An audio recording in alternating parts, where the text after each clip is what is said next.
صبح بخیر، آپ کا موڈ خوشگوار رہے۔ کسی انسان کو پہچاننے کے لیے صرف ایک سوال پوچھنا کافی ہے۔ آپ نے آخری بار کون سی کتاب پڑھی تھی اور کب پڑھی تھی؟ اور آپ کو فوراً سمجھ آ جائے گا کہ آپ کے سامنے کون ہے۔ اچھی اور صحیح کتابیں زیادہ پڑھو تو تم ان لوگوں پر حکمرانی کرو گے جو صرف گیجٹس اور کمپیوٹر سے سیکھتے ہیں۔ انسان کی روح اس کے کاموں میں ہے، الفاظ میں نہیں۔ انسان کی بہادری کا سب سے بڑا امتحان یہ ہے کہ وہ شکست کھا جائے لیکن کبھی حوصلہ نہ ہارے۔ اسی لیے آپ کو کبھی شکست نہیں دی جا سکتی۔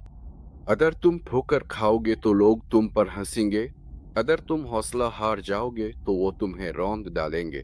یہ ایک قدیم تاتاری کہاوت ہے۔ اگر تم ٹھوکر کھا کر گر جاؤ تو بس اتنا ہی ہوگا، لیکن اگر تم حوصلہ ہار جاؤ تو لوگ تمہیں روند ڈالیں گے۔ گرنا اور پھر اٹھنا یہ جسمانی طاقت نہیں، یہ حوصلے کی بات ہے۔